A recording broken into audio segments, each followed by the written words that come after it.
भारतीय संविधान का प्रचार प्रसार करने की जिम्मेदारी संवैधानिक संस्थान, शिक्षा संस्थान और संवैधानिक पदों पर रहने वाले लोगों की जिम्मेदारी थी, लेकिन उन्होंने उस जिम्मेदारी को नहीं निभाया, क्योंकि संविधान के बारे में यदि लोग जान जाएंगे तो वो फिर सत्ता में नहीं बने रहेंगे।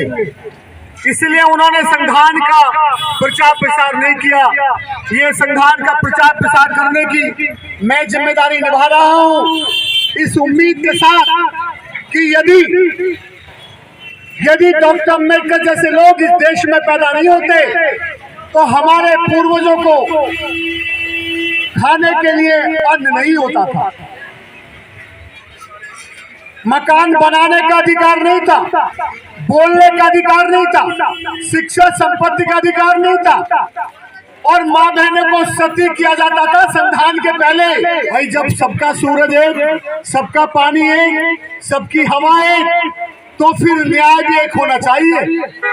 तो ये संविधान अपने पराये में कोई फर्क नहीं करता। लेकिन जब बाबा साहब से पूछा गया कि कैसा होगा संविधान, तो बाबा साहब अम्बेडकर ने कहा कि यदि संविधान को चलाने वाले लोगों की नीयत में खोट होगा तो ये बुरा साबित होगा, चलाने वालों की नीयत में खोट नहीं होगा तो अच्छा साबित होगा। मैं थोड़ा सा संविधान के बारे में बताना चाहता हूँ।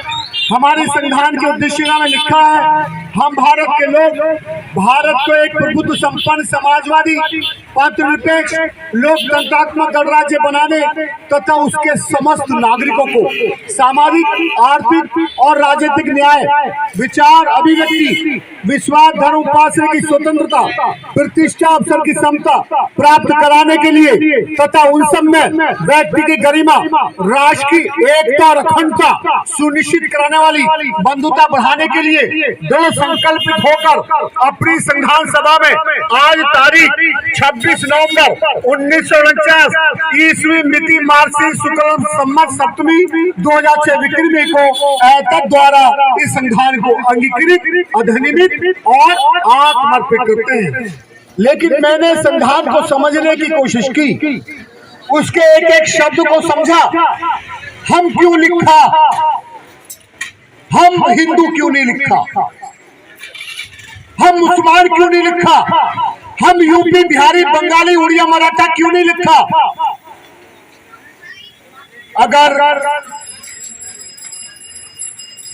हम ना लिखकर हम हिंदुस्तान नहीं लिखते, हम हिंदू या ईसाई लिखते तो बाकी लोग भी अपना अपना देश मांगने लगते और देश एक नहीं होता।